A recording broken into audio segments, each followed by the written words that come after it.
ever worried that you might be the cool kid? You wear the latest fashions on top of all the trends. Or have you ever worried you were too much in the mainstream? Always so generic, more normal than your friends. Well, we've devised a test to put to rest your fears. There's no need to panic if you lend us your ears. Tonight you can't sleep easy after all that you've heard. Cause if you like the show, then you're probably a nerd. Oh, Canon, it's Canon, it's all.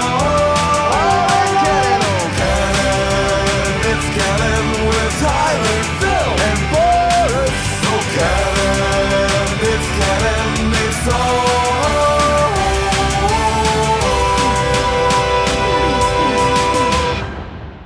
in Canon. Hello everyone, it is a new day. It's midweek, it's Wednesday, it's hump day. We've made it halfway to the weekend. Congratulations, everyone. We are the It's Canon podcast, a podcast where we talk about all things, everything. We talk about everything in movies, everything in TV, everything in video games, everything in books, everything in comic books, everything in Lego, everything in Star Wars. Anything and everything is what we talk about here on the It's Canon podcast, because the best part of it all is that it's all in canon. As always, we're your hosts. I'm Boris. And this week, this episode, I'm only joined by the Phil. Hump day. Yep, we made it. Barely. Yeah. But we made it. You got to say something about that, man. I'm just telling you. Pandemic world. Hump day. It's a big Whatever. deal. It really doesn't mean... Do days mean anything to you anymore? Not really, no. It's just different levels of darkness and light outside my window. Exactly. That's the thing, right? Like, here we are. Like, I don't even know what time it is. I don't know the time that we record, what time we start, what time we end. It really doesn't matter anymore. But today we have an awesome episode. As promised, we are going to be talking about all things video games today. A focus on video games. There's been a lot of changes and moves in the video game industry. A lot of rumors, a lot of speculation, a lot of innuendo, a lot of BioWare changes. We're going to be talking about all of that on today's show. And we're going to be going through some of the larger categories in the Video Game Awards, which take place tomorrow, Thursday, December the 10th. How does that sound to you, Phil?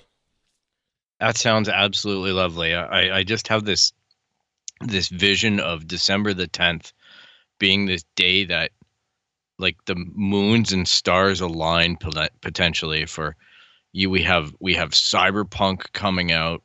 We have the Video Game Awards, and we also have the rumored Disney call coming up about the one that goes to investors and whatnot from the high ups and the hoity-toities, and really defines and leaks out a lot of what goes on in that company of Disney. So we could have a nice special episode coming up. We'll see what the news brings. Exactly. You know, we might just wait and talk about it on Sunday at our usual news episode. It depends, because if it's something worth talking about, we're going to talk about it. Because, you know, I get asked, I get DMs, I get messages from listeners asking what we think about something. So if we get enough inquiries, then we'll bring something out for everyone. Yeah, I thought it was pretty funny last night in our chat. As the listeners know, we have a little informal chat where we try not to go too deep into topics because we obviously want to be authentic and experience them live on the air with our listeners. However, we have to couch some of the ideas, like, is this worth talking about? Whatever. I threw one in there, and like Boris is like, nah. And then Tyler's like, this is one of the most fascinating subjects I think I've ever seen. And it was just like, okay, so I guess we're going to have to figure something out about this with all this streaming stuff, which we started talking about last weekend. So we just have to see what happens with the news, because it might fizzle out into nothing, which was Boris's point.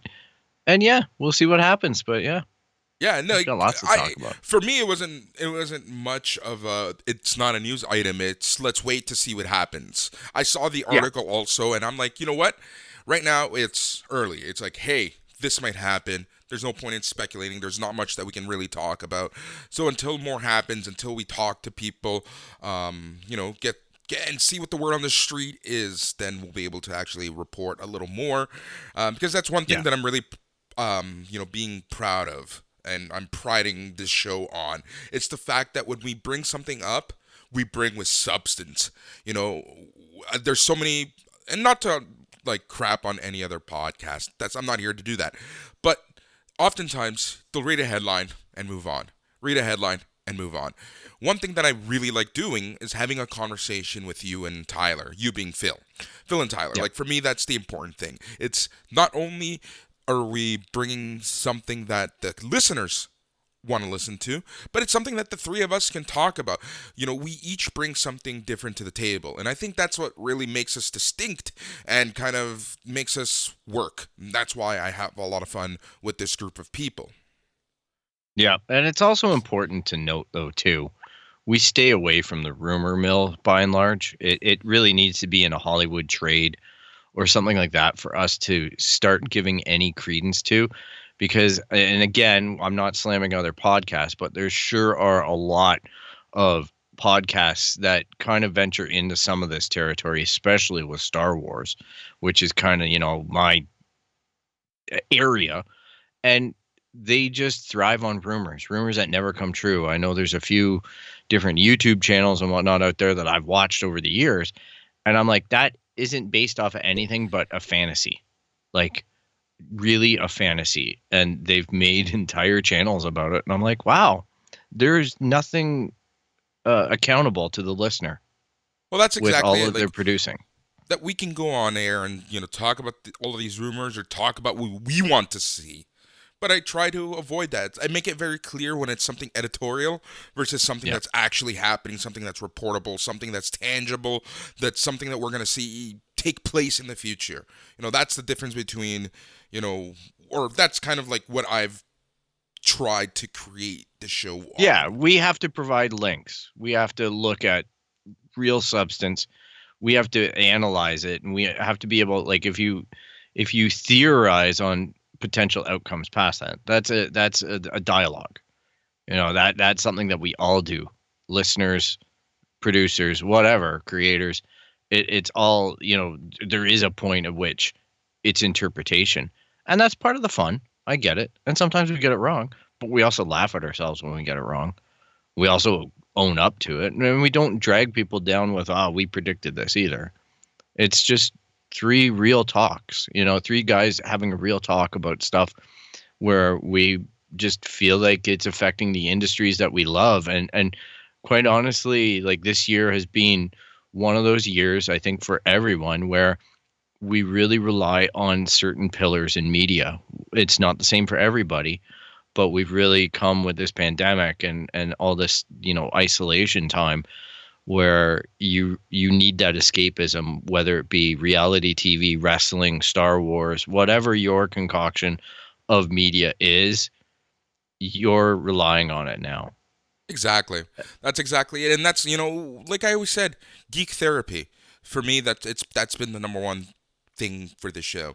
Whether we have 10 people or 500 people listening to an episode, I don't care. For me, I brought the show back for you and I, so that you and I can have a place that we can geek out on. So, we were lucky enough to get Tyler back, and I'm super happy to have him back, because he brings that, he keeps us in check. He keeps me in check, that's for sure. So.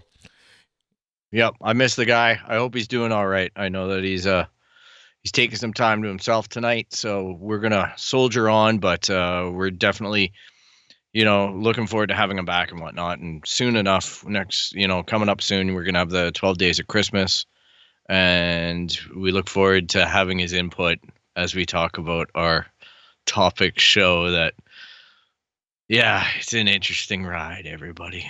What I've noticed, actually, through our chats about that show, is that the three of us have very different views of that show.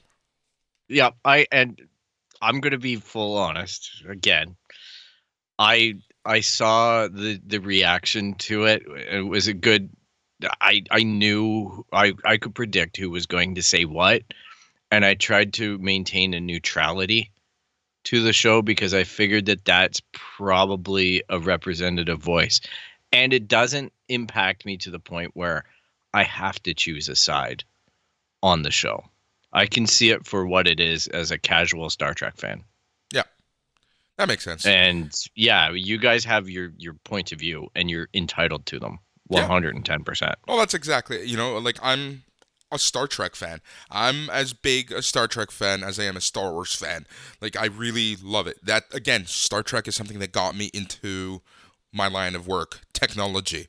If it wasn't for Star Wars, Star Trek, those type of shows, who knows what I'd be doing, Yeah, it's true. It's responsible for an awful lot for all of us. I know growing up, Next Generation was key. Yeah, for sure. Same here. That's the first Star Trek show I watched every Friday with my older brother. We would watch that. It was always a lot of fun. And then over time I watched the movies, the original series, and then around that time we had Deep Space Nine and sadly Voyager. And yeah. All right, so TV shows, or sorry, not TV shows, future shows. So today is Wednesday. You're getting our episode of the week, our featured episode, which is going to be all things video games. Tomorrow, if you are a Patreon member on Sunday Night's Main Event Radio, SNME Radio, www.sundaynightsmainevent.com, you can catch Matt and I talk about all things NXT, and on our show, NXT Talk, where we talk about all things NXT from Wednesday night.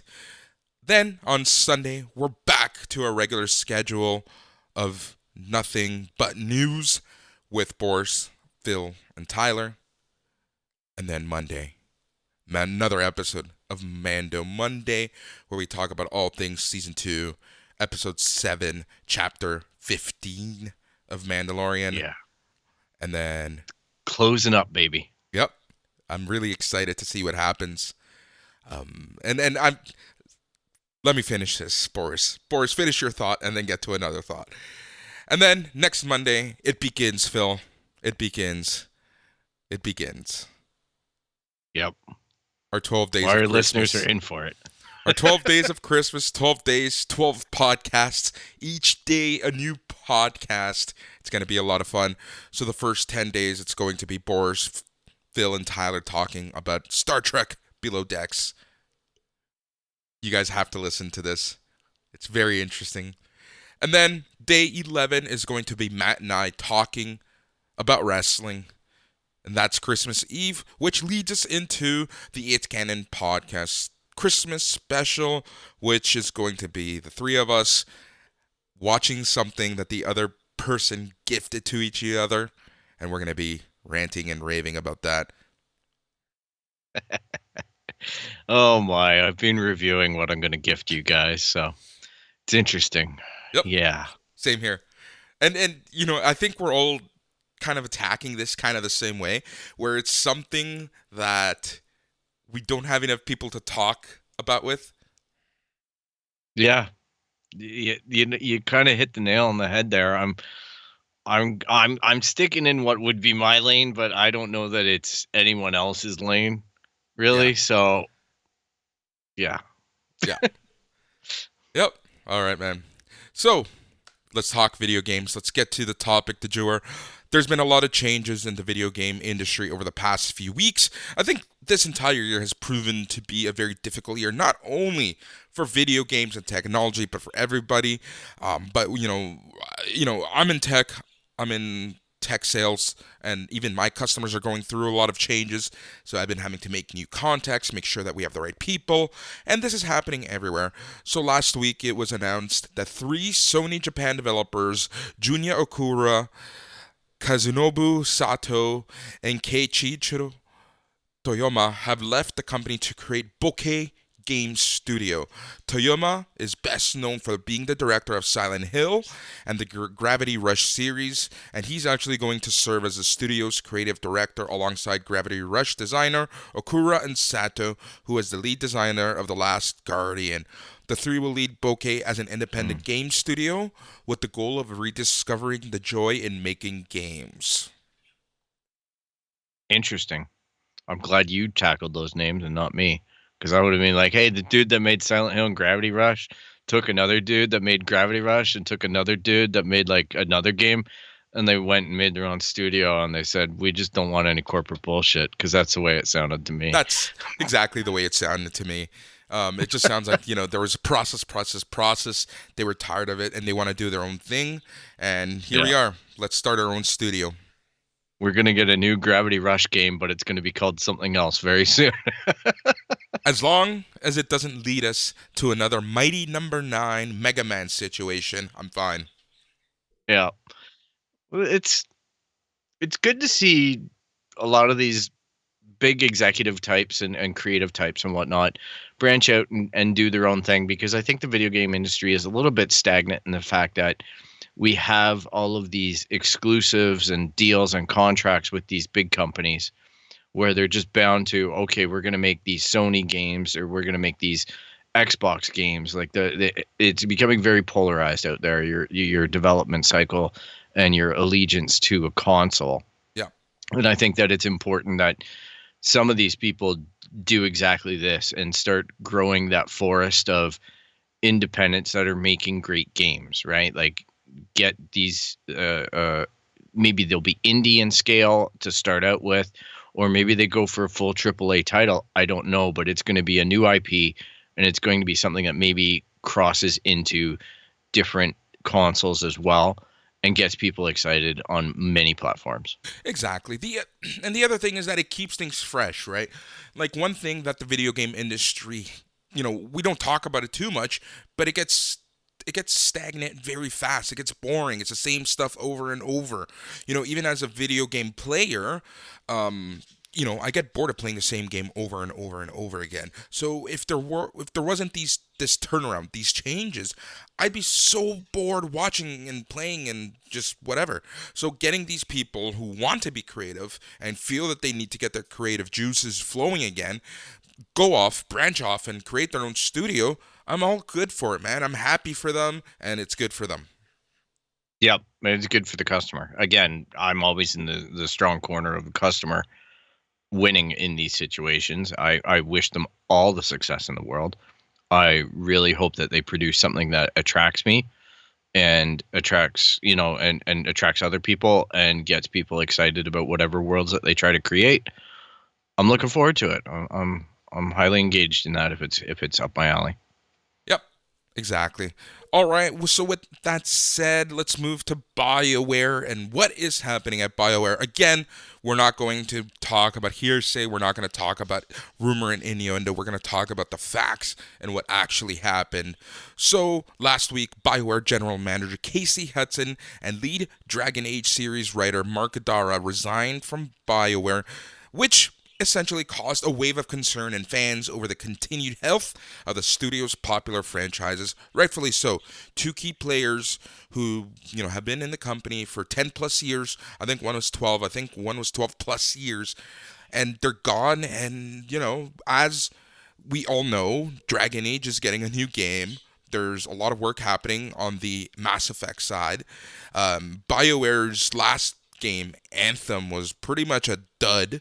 So there's a lot of concern already, and having two key people leave to, pursue greener pastures, well, of course it's going to cause concern among fans.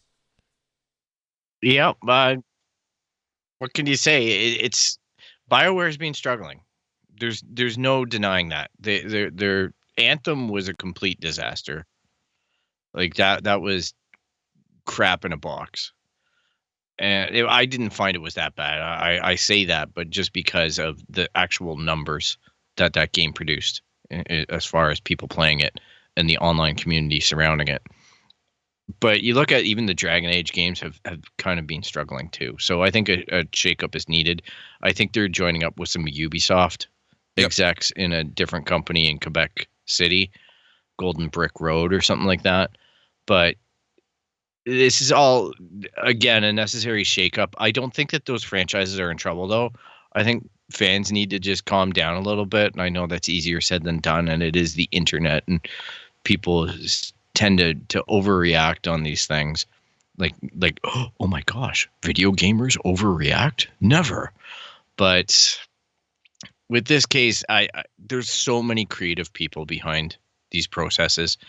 I don't even know how much creativity these people are having input over or reign over because they've been there for so long, and they're probably more involved in a process than they are with actual production and creative end of things. There's going to be whole teams and whatnot dedicated to that, I would hope. But the only concern that I have over BioWare overall is that their product has been in a sharp decline. They've not been producing the quality that brought me, even with the Mass Effect games back in the day, even as controversial as they were, those don't really hold a candle to their efforts lately. They made a lot of promises with Andromeda that it kind of fell flat. And then the company just felt like it was in a little bit of a spin since then. Yeah, for sure.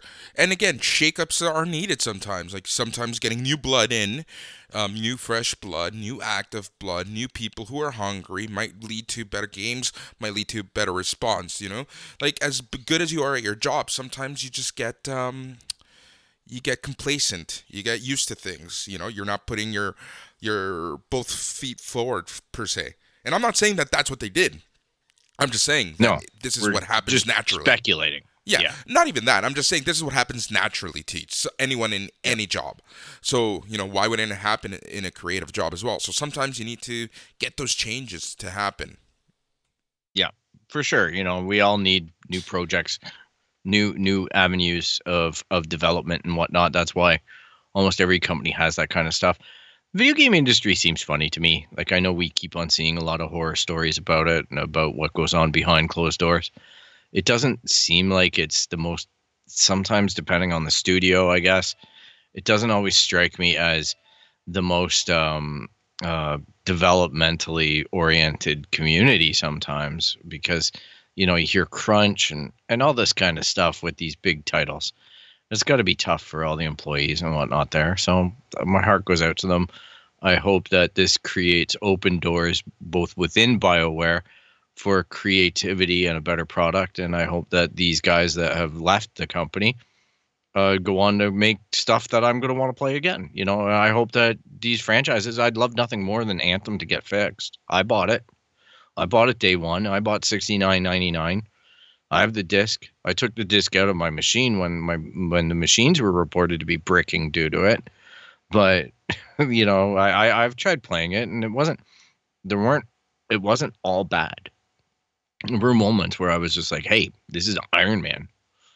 I'm in an Iron Man suit, and that's pretty cool." And there are things that I'm getting geeked out about. Like there are some elements that resonated well. I'm just tired of. I'm looking forward to Cyberpunk for the simple reason that it's just kind of like an offline game.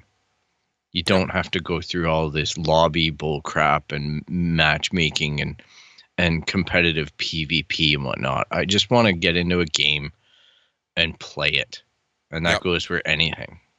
Yep, exactly. If there's online and the online part of it is transparent to me, it doesn't bother me as much. But when I get into these Call of Duty type games and whatnot, I play the campaign and then the disc is done for me. I'm just not going to get into 12-year-old snipers. Sorry to all of our 12-year-old listeners. But you guys just ruin games and you think it's funny and you're like, I headshotted them and I'm spawn camping them and all this stuff. And I'm like, no fun. Yep, exactly. I get it. All right, so there were also changes in the land of Sony. So Naughty Dog, the video game developer behind The Last of Us and Uncharted, has announced that Neil Druckmann will be promoted to co-president of the company. Alison Mori and Christian Geierling will also serve as VPs of Naughty Dog. Also promoted at Naughty Dog. So, as I mentioned, Alison Mori and Christian Geierling are now vice presidents of Naughty Dog. Mori was previously director of operations, and Geierling was previously co-director of programming, respectively. So there you go, some new powers that be at Naughty Dog, new powers that be, and people to overlook games like Uncharted and The Last of Us. I think that's a direct head nod to the quality that studio's been putting out under those people, Yep. and it's well deserved. So I know I follow Neil on social media and whatnot, and I find that he's a very engaging and real type of person. I catch his back tone on a lot of stuff. It resonates well with me, and especially watching the video game industry and the players within it. So I think that's a great choice, and I think that Naughty Dog have made some brave choices with their games, especially recently with Last of Us Part 2. And they're making a great series of games there that I don't think everybody was surprised with the first game, and it wasn't indefinable because it was the gameplay, the visuals, the music, the mood, the storytelling, with the characters. It just achieved so much, and number 2 continued that on. I know there's people freaking out about it, backlash to it, but honestly, it's their story to tell, and I like what they're doing with it. Yep. It's not always about everybody just coming out with a kumbaya moment. It needs to challenge people. Yeah. All right, we're gonna jump back to Japan because there are tons of interesting things happening. A lot of, I guess, for lack of a better word, rumors, and they involve none other than Hideo Kojima and the possibility of something we're going to see at the Video Game Awards. And this has been reported on and talked about so many times, so I'm just going to bring it up. Why not? So everyone knows that back in 2015, there was the famous Silent Hill playable trailer, Silent Hill PT, or PT as it was known as. This was the Hideo Kojima developed Silent Hill, where he was working with Pan's Labyrinth director Guillermo del Toro, and they created this wonderful world, this playable trailer that, at the end it was revealed that Norman Reedus would be the lead character. This, for one reason or another, this project got canceled, and essentially led to a huge falling out between Kojima and Konami, which led to Kojima Productions being created, which led to Death Stranding, which we all know is where Norman Reedus ended up. But there seems to be a lot of rumors suggesting that this year at the Video Game Awards, we are going to be getting an announcement of a new Silent Hills game with Kojima fronting it. Oh, that'll be fun. Yeah. Like I downloaded that PT game, scared the living shit right out of me. Yep. I'm like, okay, I need this off my console now. It's interesting. I didn't really realize it was Guillermo del Toro that's in it, and I'm gonna credit him with The Shape of Water, Academy Award winning, shot here in Toronto. But it was truly terrifying. I know that there are people who you can even migrate the demo of it, which got taken off the store. But if you downloaded it, I think you had access to it for a certain time, and you could keep it on your hard drive. But you can even transport it over to your PS5. Yeah. Like there's people who are absolutely crazy loyal to this demo. Yeah. It was a demo. Yeah, it's just a playable trailer. Yeah. It's just a trailer. Yeah, guys. exactly. All right, so good for them. Like I hope it happens for all the fans out there. Exactly.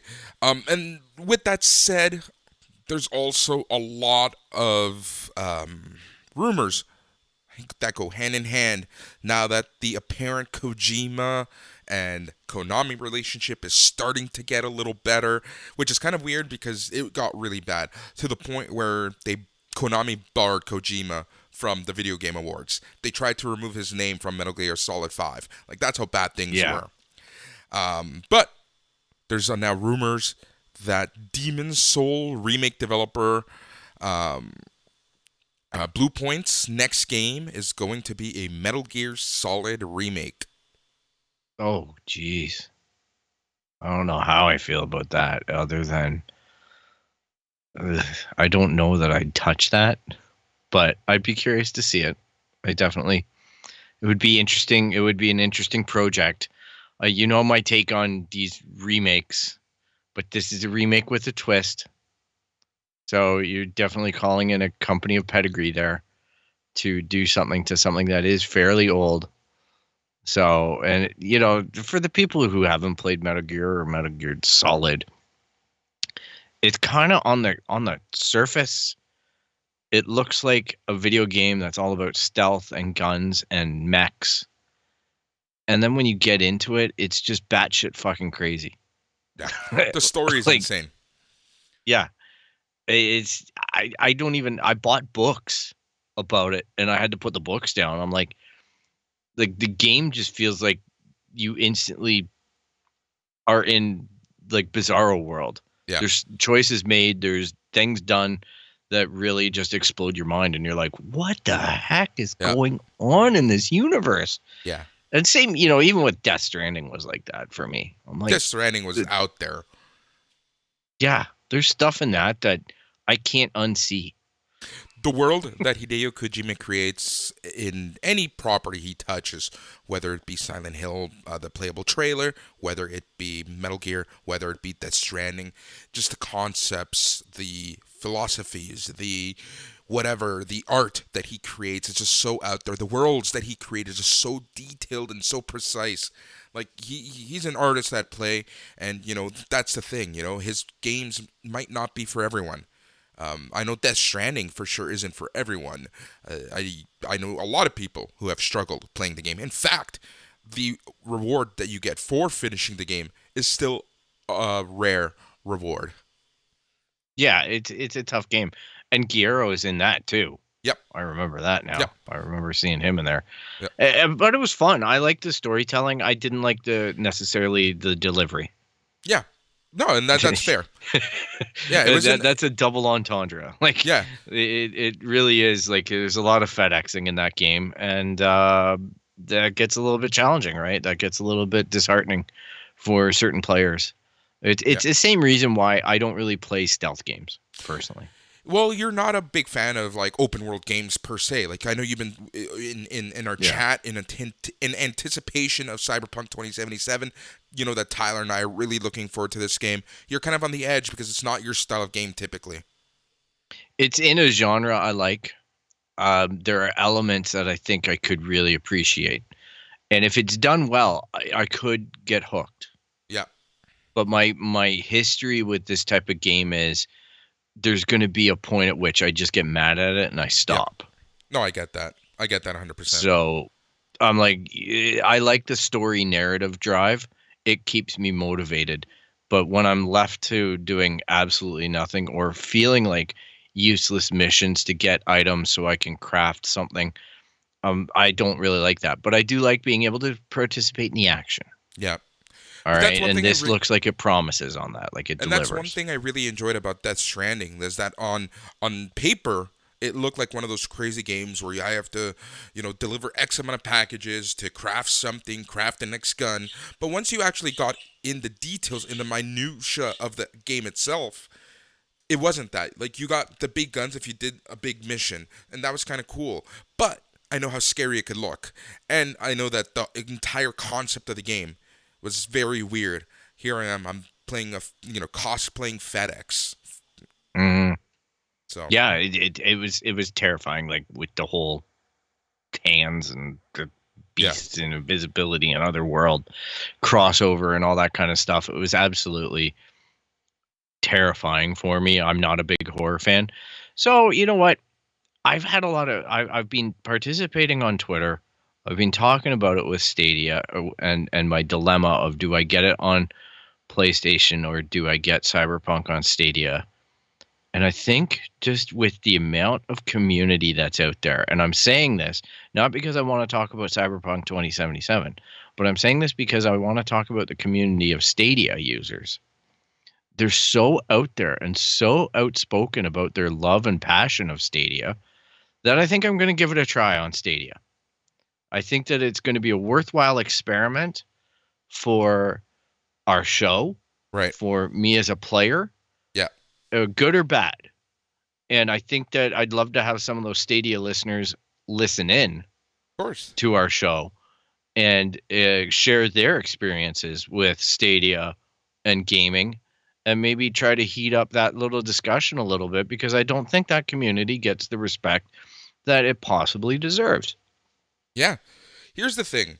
In the age of internet where we get information on the palm of our hands and quickly at that, we're very quick to judge. We're very quick to shoot stuff down.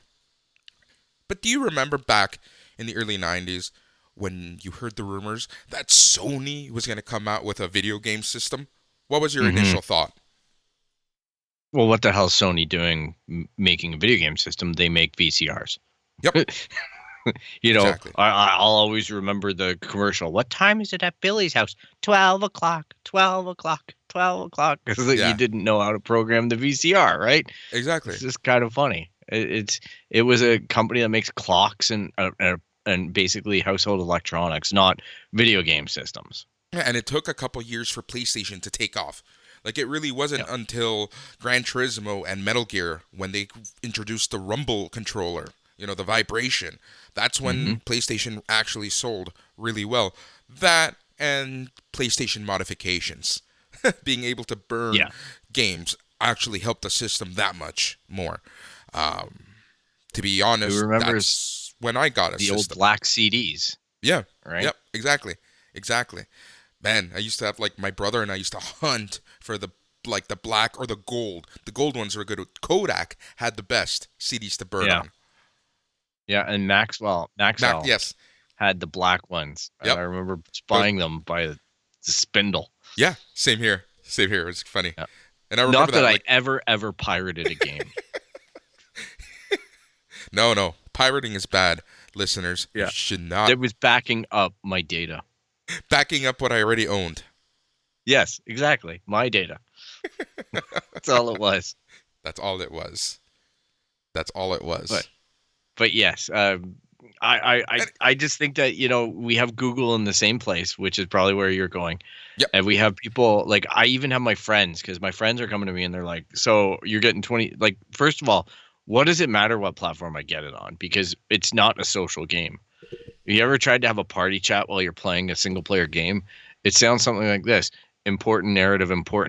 My friend farting into the microphone and I can't hear it. Important narrative. My friend eating potato chips and I can't hear it. Yeah. It's not a good combination, right? Exactly. So I'm like, I'm going to put on good headphones that don't have a mic. Yep. And I'm going to dive into it. Yep. So what does it matter? He's sitting there going, yeah, but it can upgrade to the PS5 and you can do this and you can do that with it if you get it on Sony. And I'm like, yeah, but what's to stop Google from upgrading their servers and giving me the PS5 experience? Exactly. Without even doing anything other than giving me more teraflops. Yeah. I don't understand where the barrier is with Google. And then that really made people go, oh crap, I didn't think of that. I think what people are afraid of with Stadia is the fact that it streams. I think a lot of people have, at the end of the day, pretty shitty internet, and they don't fully trust that. Yeah. And the whole cloud concept, so a new story that I've been sitting on for a really long time is Amazon coming out and saying, you do not own the videos that you purchase from us. The whole DRM discussion. That's always been the terms of service. Yeah, exactly. But there's nothing that's going on, because I looked into this Amazon thing and I'm like, same. Hey, look, they've only revoked 2 titles in all these years. It really is just a nasty contract battle that happened behind the scenes. And I'm, again, fairly certain, as my same standpoint as with Google, if Google DeepSeek Stadia, I'm pretty sure 2 well-placed angry phone calls are going to get me all my money back. Yeah, exactly. And, Amazon are a completely reasonable company when you can display to them as a customer that you are really upset about something.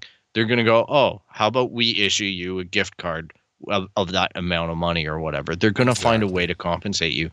I just know with this Amazon thing, the person's being fairly unreasonable. It's been a while since I read it, though. Yeah. No, But anyways, it's a good meta discussion. Yeah, the point is that, I understand that's a lot of people fear. A lot of people want to physically own a disc of the game, and that's fine.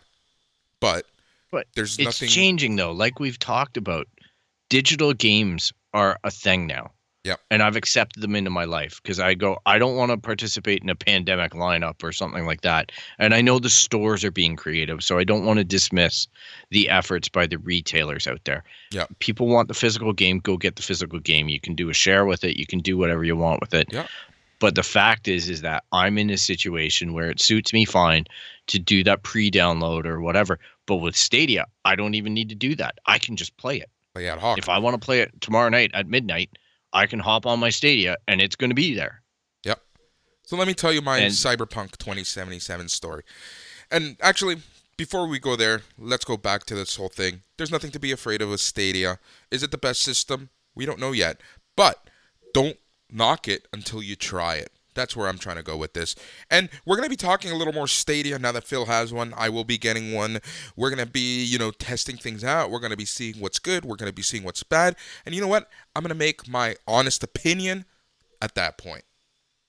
With your internet, it might be really bad. But that's, well, it depends where I am. Yeah. If you're at the other location number 2, it might be a good experience. Yep. I've had no problems with it so far, but I'm lucky enough to be on a pretty stable internet connection. Yeah.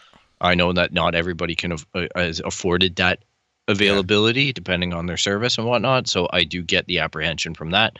But for me at this point, it's a pretty safe bet because I don't care what you say. If you're playing any video game, you're still going to need to be connected to the internet. Exactly. They all validate or do whatever they're going to do. That's really where we're going at this point. And it just comes down to whatever you're comfortable with. But don't knock on other people's choices. Yeah. Yeah. All right. Don't be hating on me because I'm a Stadia man now. Yo. Exactly. I told you, you're going to be all Stadia. You're going to jump on the webcam and you're going to be wearing Google shirts and Stadia hats. Yeah. You're going to knock down all your Star Wars memorabilia behind you and it'll be like just big GOOGLE. It's so funny though, because I have purchased an awful lot of Google stuff lately. Yeah. I do have some Nests set up as a speaker pair on my laptop. I do have some Nest Hub screens that I've placed around the house to help with my father and whatnot because he's comfortable in that ecosystem. Yep. So I'm just and I have the Google TV that I'm playing around with for my father as well with a new little control. And it's just weird going back and forth between Chromecast and Google TV and having a proper interface and having this thing sorting my viewing and guessing what it thinks I'd like. It's interesting. So from an infrastructure household point of view, you're all in with Google. That's you're not changing from Google anytime soon, are you? Well, I just changed from Amazon to Google. Yeah. Because the Amazon stuff is good, but the price points aren't as good as what Google's doing right now. And the product finish is way better on Google. Yeah. And so is the responsiveness. I don't know what it is, but for a while there, I thought that the Amazon product was the better product. And now the Amazon stuff feels cheap to me after handling some of this Google stuff. Honestly, even the UIs on a lot of the Google stuff just seems so cheap. All hail Google, all hail our Google or Amazon overlords. Amazon overlords. But, their UIs. Have you ever looked at Amazon Music? Yeah, it's interesting though because I am subscribed to Amazon High Def Music, the kind of the premier service, and I do enjoy it for its algorithm. Its algorithm is pretty interesting to me, and it's a shame that Google are now over to YouTube Music versus having their Play Music, because I feel that that's just a barrier for me. Yeah, I'm not ready to go there yet, but I do have a paid subscription because I don't like ads on my stuff. For sure. But when it comes down to the interface itself, I have an Echo Show and things like that have screens, and it's really awkward. Yeah, it's not a very nice experience in comparison to the Google stuff. I'm like, well, just don't think about it. Talk to it. It's so easy telling my dad, oh, you want to know how to cook a chicken? ask it. Yeah. It's going to show you a video now. Yeah, my parents are more impressed with things, but there's no way in hell they're ever going to use it. Like, it's taken years for my parents just to get used to using a tablet. Yeah, well, my dad gave up the tablet. He was just like, oh, I don't want it anymore. It's just feeling like it's a big cell phone. You're right, Dad, it is. Exactly. But now he's like, oh, well, I want to know this. Well, I'm going to ask Google. It's taken years, but he's like, well, what's the population of Florida? I'll ask it. Stuff like that. And I'm like, well, there you go. You know, And like I you even tried changing the UI, and I found that just wouldn't help sometimes because I changed the UI to their native tongue language, which just did not help. In fact, it made things worse. Yeah, because they're probably pointing out inconsistencies to their dialect. Exactly. Yeah. Exactly. So, anyways, here we are talking about Google and Google stuff and technology in general. Let's get back on to what we want to talk about. And before we went off the path there, guys. There's nothing wrong with that. There's nothing wrong with that. Before we jump into the Video Game Awards, there's one last thing. And don't you love the fact that as I was praising our show, with the cocky asshole that I am, here I am about to talk about rumor and innuendo. That's okay. It's well-founded. It's not like it isn't researched. Here's the thing. Microsoft, everyone knows that Microsoft right now is going on a buying spree. We saw them buy some pretty big studios in the past couple months. And there's another studio that they are apparently eyeing. And that is a studio that we talked about just 10 minutes ago. And that's Kojima Productions. Ooh, interesting. Yeah. That's a play. That is a play.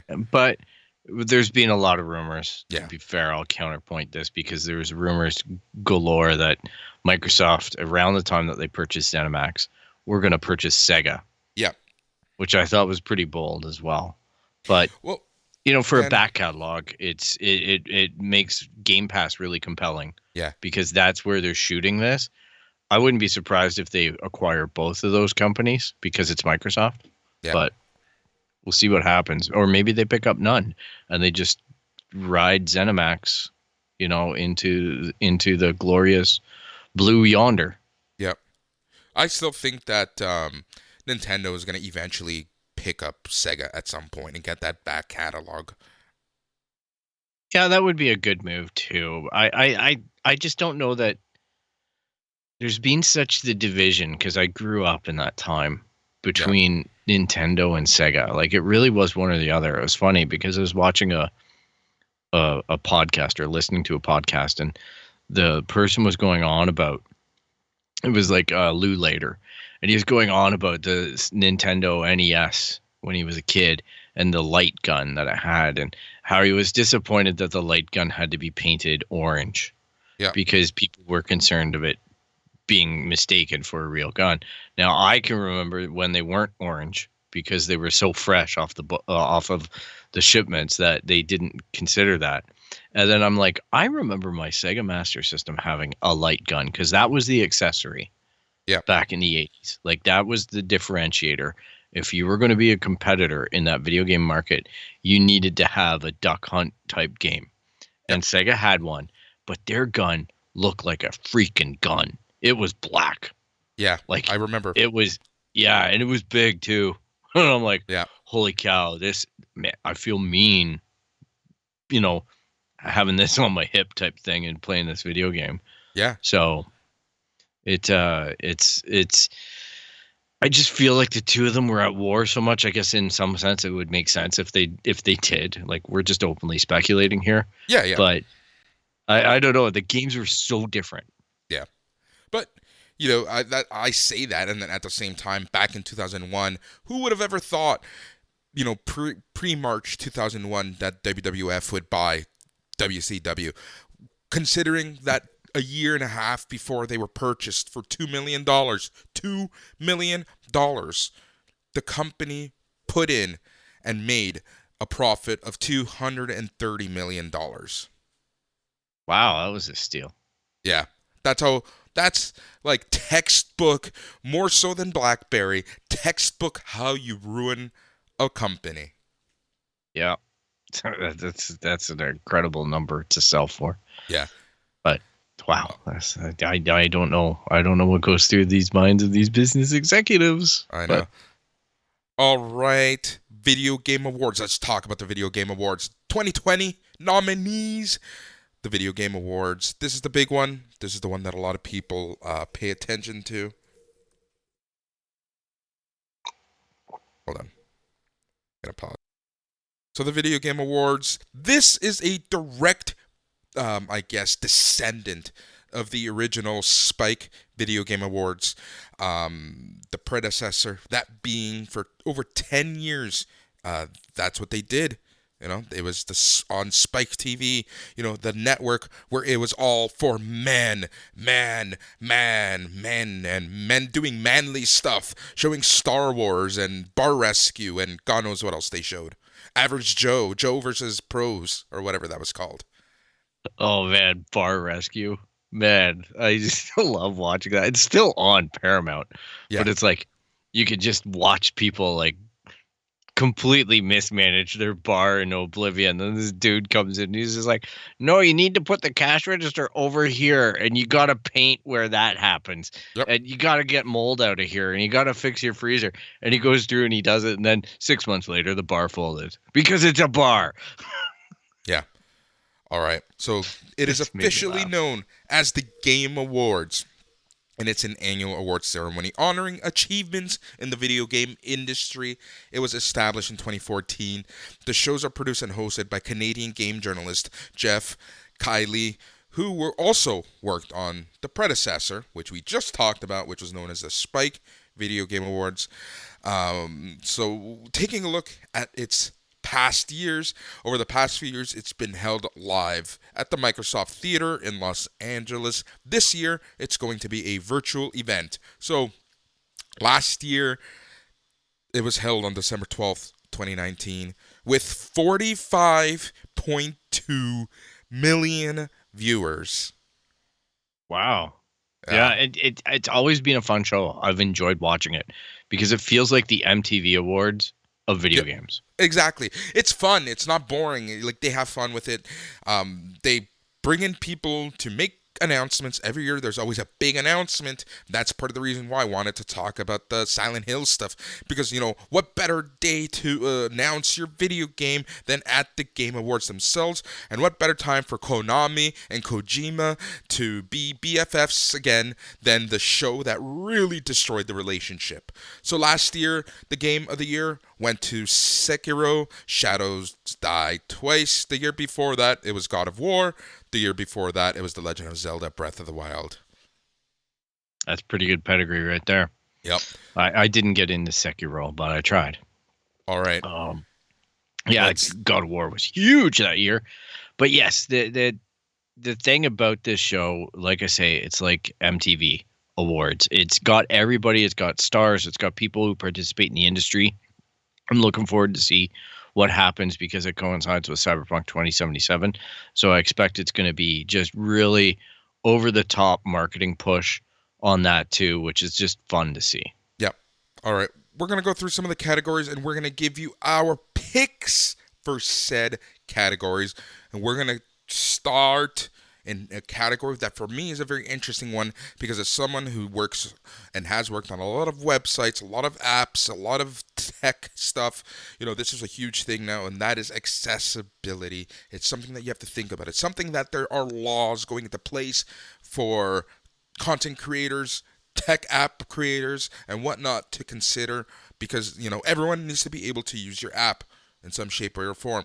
So there is a category known as innovation in accessibility, where it recognizes software and or hardware that is pushing the medium forward by adding features, technology, and content to help games be played and enjoyed by an ever wider audience. So these are the games nominated.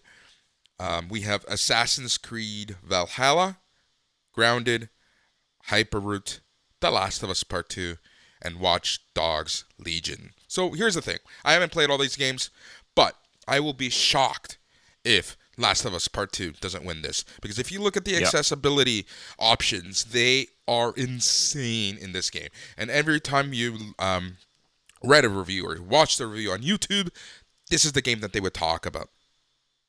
Yeah, it definitely opened up that book, or continued down some of the good progress that studio has done in this end of things. I think it's a lock for it. However, I've not played Watch Dogs, Legion, or Valhalla, which Yeah. sounds like they're probably based around similar engines. Yeah. And I would if one of those two won, I would say it's on the shoulders of Last of Us 2, setting that pioneering flame, like lighting that way and saying, no, these games can be better at Yep. inclusivity, all right? About Exactly. accessibility. All right, we're going to move on to the next category. And for me, I don't play a lot of multiplayer games. You talked about on this episode already how you don't play a lot of multiplayer games or games online, but I want to talk about this one just because the games in this category are very interesting, very topic du jour, very a la mode.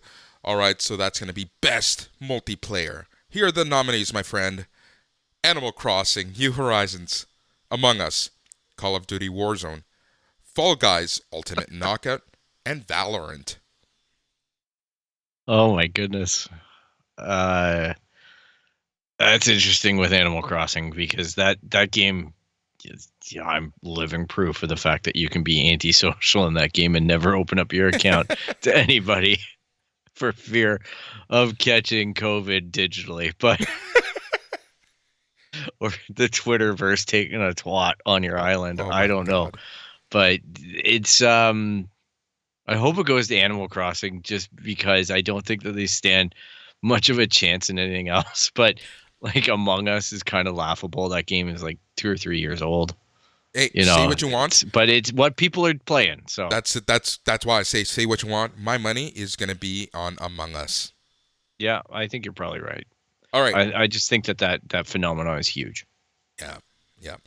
Best sports racing game. Sports slash racing, not sports racing. Sports and or racing. Okay. Dirt 5, F1 2020, FIFA 21, NBA 2K21, and Tony Hawk's Pro Skater 1 and 2. Oh, I hope Tony Hawk got it. Yeah. That's what my heart That's says, but my brain says that it's going to NBA 2K21. I don't know how NBA 2K get away with this, because they make, honestly, I know we talked about this on our video game roundup, like the end of the year roundup. It is categorically in the worst video game category for me as a sports fan. All right, we don't talk about our sports lives on here, but as a sports fan, that game insults me like getting kicked in the crotch repeatedly, Mm-hmm. because of Mm-hmm. its blatant commercialism and forced exposure to its, and it's a AAA title, which infuriates me. Yeah. FIFA Well, 21, I'm enjoying so far. I yeah. don't know about you, but like I can't wait to log in December 14th and get David Beckham in my Volta team Yeah.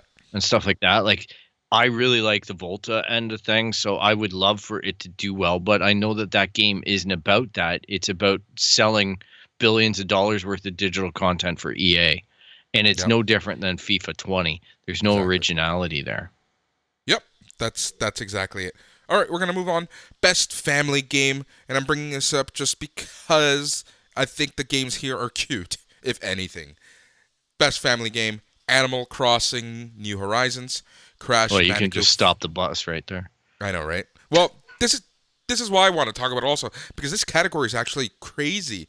You got Animal Crossing, New Horizons, Crash Bandicoot 4, It's About Time, Fall Guys, Ultimate Knockout, Mario Kart Live Home Circuit, Minecraft Dungeons, and Paper Mario: The Origami King. Oh my god, I've actually played more of those than I'd like to think about. Uh, Animal Crossing is a great game, but it's not family. Like, it's family in nature, but it's not multiplayer in Yeah. approach. It's really disappointing on that front. So I don't think it stands a chance in this category, other than popularity. I think Fall Guys is the winner on this. It's either going to be Fall Guys or Paper Mario, in my opinion. Yeah, Paper Mario stands a chance, but I'm I gonna go just with don't think. I'm going to go with Paper Mario.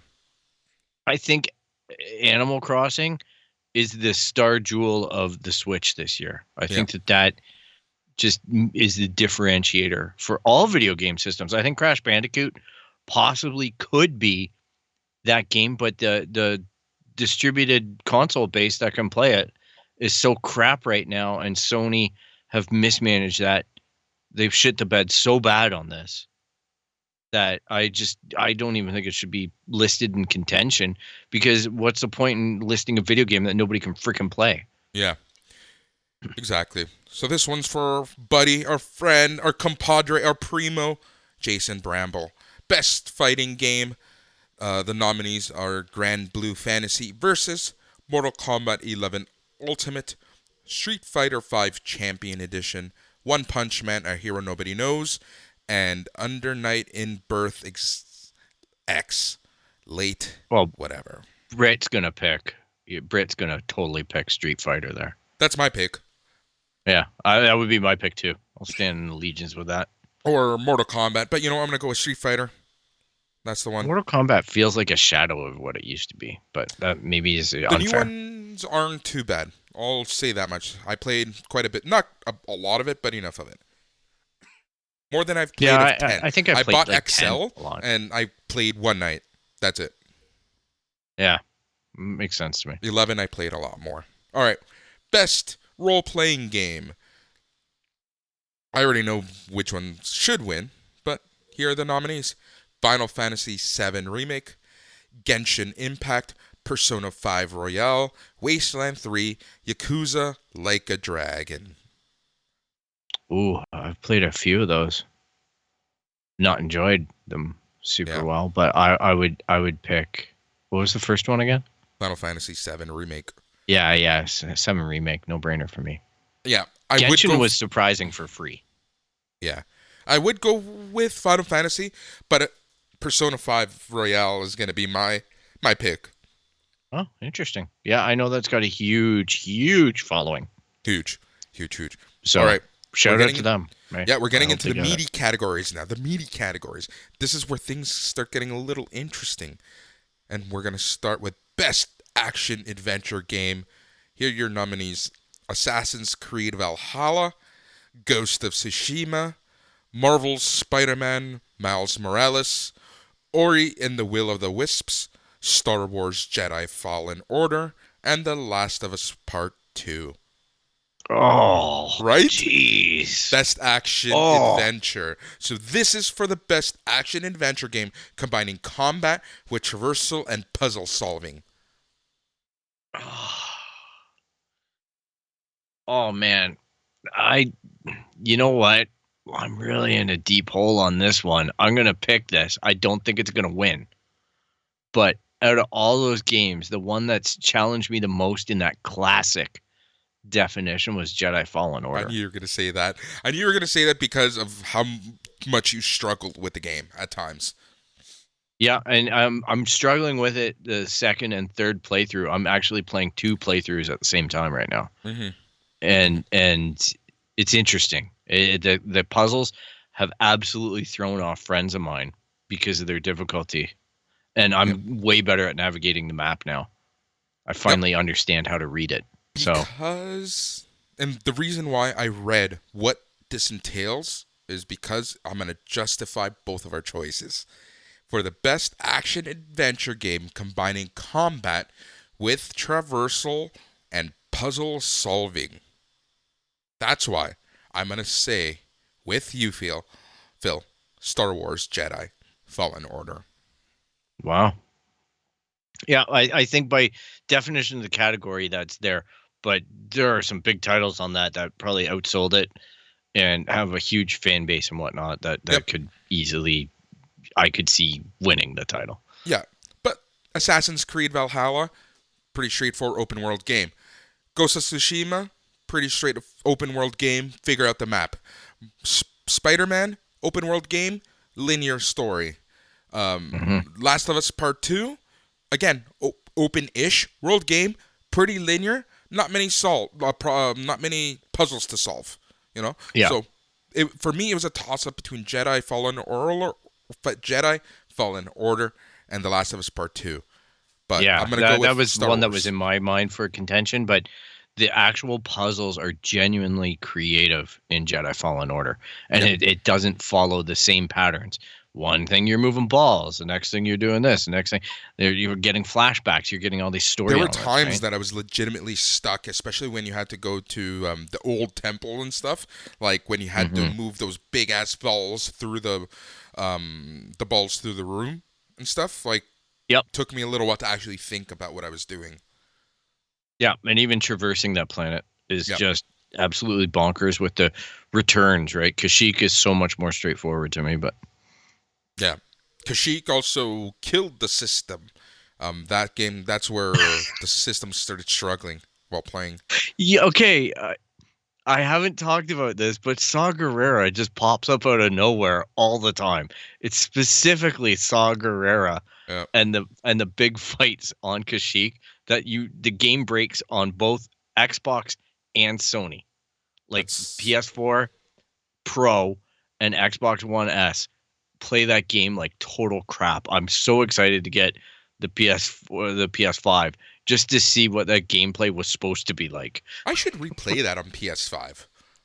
Yeah, I heard it's astounding. All right, we're going to move on.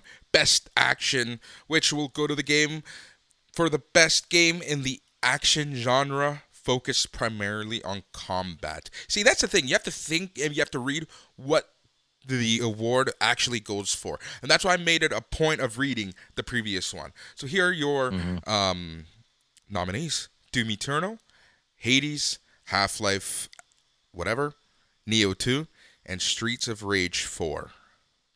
Oh, Doom Eternal. I'm going to go with Streets of Rage 4. I think Doom Eternal is just gonna kick the crap out of Streets of Rage 4 and its parents. Streets of Rage 3, Streets of Rage 2, Streets of Rage 1. It's just gonna be cakewalk. Yeah. All right. Here's I find a funny one because one of the nominees just kills me because of who makes the game and how toxic the community is on the studio's other game.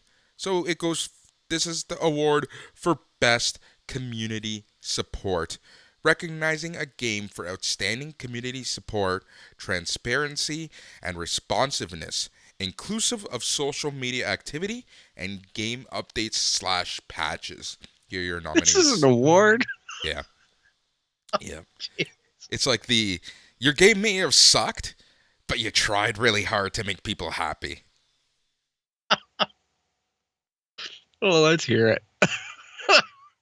Apex Legends, Destiny 2, Fall Guys Ultimate Knockout, Fortnite, No Man's Sky, and the one that made me laugh, Riot Games' own Valorant. Oh man. If you know anything about Riot Games and League of Legends and that community, this award is hilarious.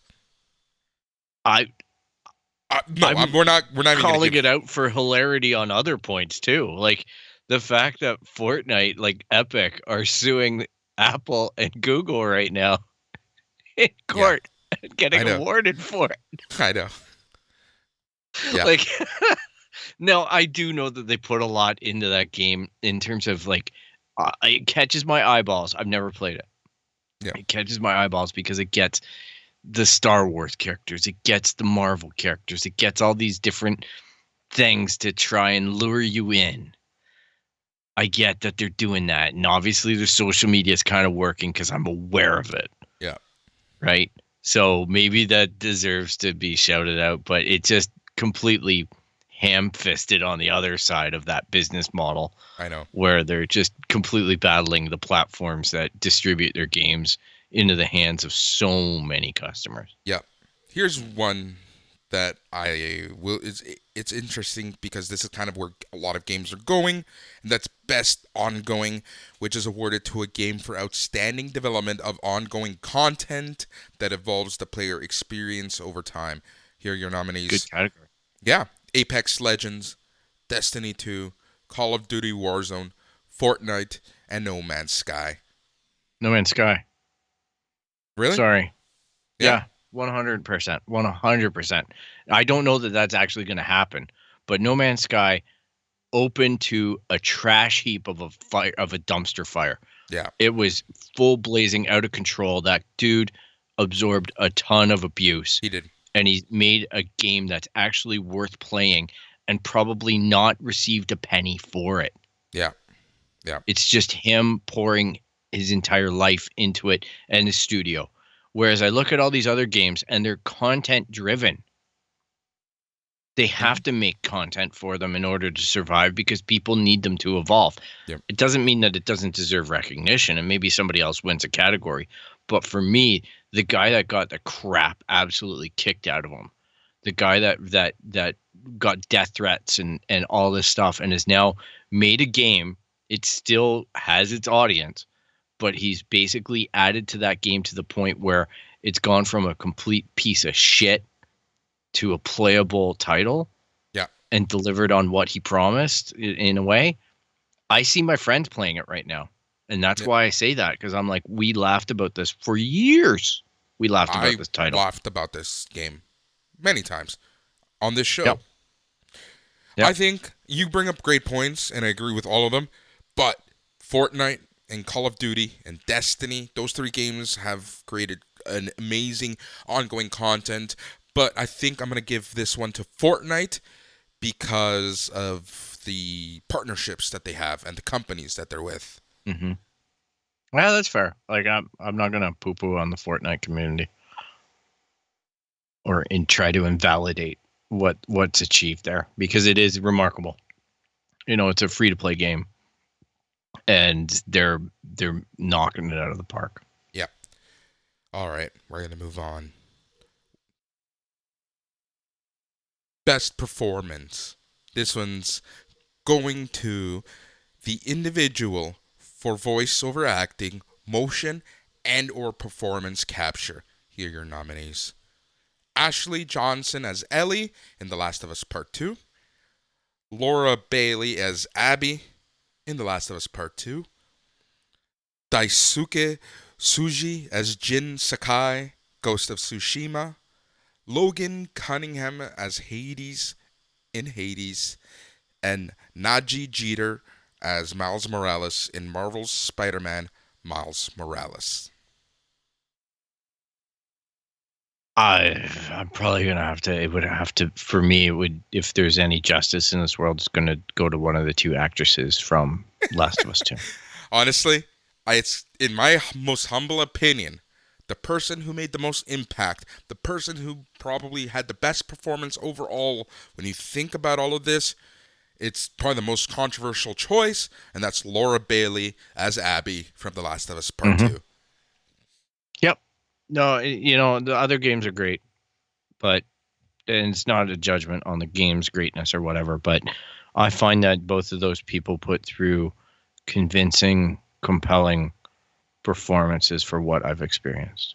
Yep. Agreed. Best audio design, which goes to the game that recognizes the best in-game audio and sound design. Your nominees being Doom Eternal, Half-Life, Ghost of Tsushima, Resident Evil 3, and The Last of Us Part 2. Oh, it would be tough on that palette between Last of Us 2 and Ghost of Tsushima. Oof. I think it's going to go to tough. Ghost of Tsushima, personally. I'm going to vote for Last of Us 2 on this because it is truly spectacular what they've achieved. Yeah. And that's not, if it went to Ghost of Tsushima, I would not be upset at all. At all. But I just think that the amount of terror that video game has instilled into my freaking life, if I put headphones on or if I even play it with a 5.1 surround sound system, and the amount of flexibility that they have in programming your home sound theater, again, in that accessibility market, is just overwhelmingly awesome. Yeah, I agree. All right. We're going to skip a couple. The next category we're going to talk about is Best Narrative for Outstanding Storytelling and Narrative Development in a Game. Your nominees are 13 Sentinels, Aegis Rim, Final Fantasy VII Remake, Ghost of Tsushima, Hades, and The Last of Us Part 2. Oh, yeah, I think the same as last time. I would have a really tough time. I don't know all those titles, so I'm not. I can only speak to what I've played and that kind of angle. But man, both of those stories were really good. I think the more emotional one was Last of Us 2, which I think it needs to be recognized for this, that they hit the buttons that they did. Yep. Ghost of Tsushima told a great story and overachieved on what could be viewed as a publisher coming back from the grave a little bit, or hitting an area that maybe they're not known for. Yeah. Whereas Last of Us Part 2, to me, is such an emotionally driven story, and it's so good at hitting you in the feels. So, I just have to sit there and go, to me, video games just don't do that as well as other mediums sometimes. Yep, I get it. All right, 2 more categories. Best Game Direction, awarded for outstanding creative vision and innovation in game direction and design. Your nominees are Final Fantasy VII Remake, Ghost of Tsushima, Hades, Half-Life, and The Last of Us Part 2. This I might venture out and say Ghost of Tsushima. Yeah. Because the direction, unfortunately, followed what the first Last of Us had to do. And nothing against that. That's just the way the game rolls. They're continuing on an already amazing story.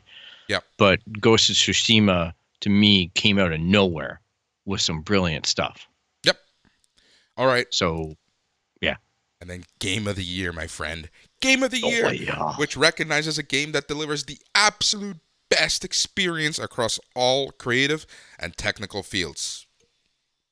Your nominations are Doom Eternal, Final Fantasy VII Remake, Ghost of Tsushima, Hades, The Last of Us Part 2, and Animal Crossing New Horizons. Oh! I just feel like anytime we mention Animal Crossing, it's a setup for me. Can you imagine if Animal Crossing wins? Yeah, there's a part of me that says they really stand a chance. Like, honestly, I don't want to think about how many hundreds of hours I've put into that game. I sit here and I complain about these pointless games, and here I am actively participating. That's why 2077 stands a chance. But I would say, just off that list, my gut reaction, Last of Us 2. Yeah, I agree. I agree 100%. Last of Us Part 2, in my opinion, was the best overall game end to end. Yeah. But what a category. Yeah. This one's a hard one, man. Like Doom, tons of fun. Final Fantasy, Ghost of Tsushima, Hades. The only game I haven't played from this list is Animal Crossing. Man, you're missing out, but it is grindy. I am not missing out. I am not missing out on that fucking game. No, I honestly, even right now, I haven't even talked about this. It started snowing on my island, and the music's changed to be Christmassy. Whenever it snows. And I just like that. It sets a mood. All right. Cool. So, cool story, bro. Good for them. All right. Yeah, good story, bro. They put jingle bells in the Animal Crossing theme. It's awesome. I was just like, hold my beer. Animal Crossing's just sitting there going, we're going to kick Phil's ass. Oh, my God. You need to just stop with Animal Crossing. I don't know what to do with you. Well, I'm trying to get an Animal Crossing guest on. I'm telling you. I got my sights set on somebody to come in. I'm going to be mysteriously away that episode. No way, man. I'm going to get one of these Twitch streamers on here. You're going to be like, oh, my God.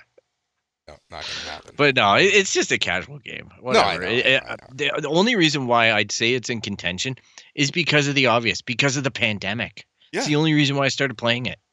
I was not going to buy this game. I went into microplay on the Thursday and put down my down deposit on it and picked it up on the Friday. And then we went into lockdown on the Monday. Yeah. So I'm like, all right, let's play Animal Crossing. There's so much buzz around this game. I did the same with Pokemon. I played Pokemon for a week. I even have one of those stupid Pokeball controllers. Like I bought the deluxe edition. Hilarious. And I'm like, wow, this game stinks. After a week, I'm like, this is like a stale fart. I don't like it. Which one? But Animal Crossing?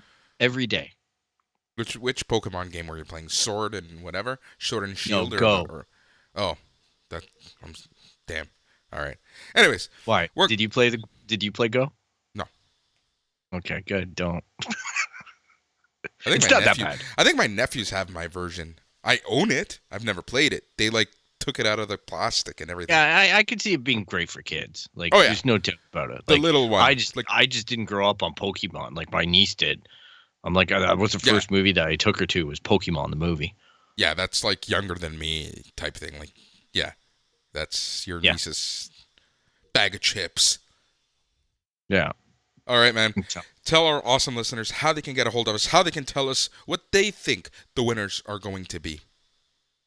All right. Well, you can call us out on our calls here at www.itscanonpodcast.com. You can find us on Instagram, Twitter, and Facebook at It's Canon Podcast.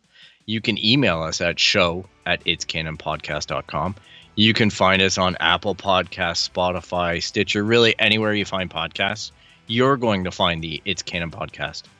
And if you like what you hear so far, be sure to click the subscribe button to be notified of future episodes, because you never know when we're going to put them out. Like, we try to do it on Wednesday. We do it on Mondays. We do it on Sundays. But we also have specials that come out from time to time if the news is just that darn good. And make sure to leave a rate and review for us. We greatly appreciate it. Oh, yes. And check us out on Amazon. If you have an iOS device, the new versions are there in Canada, so you can subscribe in that. I'm sure it's coming to Android soon. Exactly.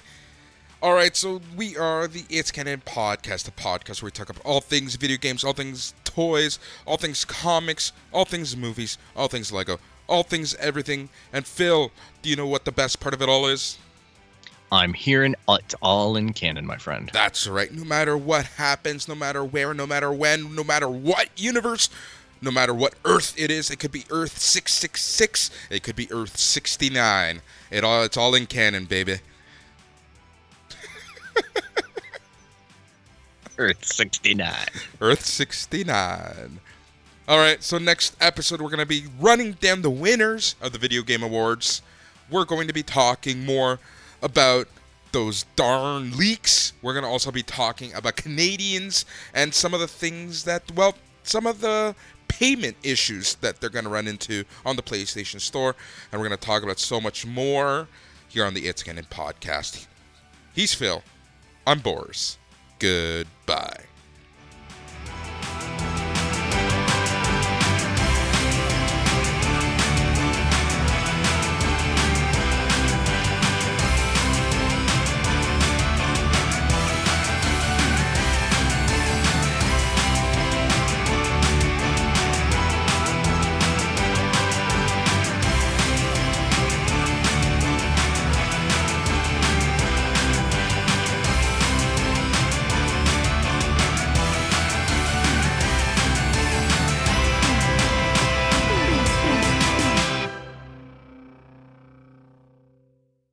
And done.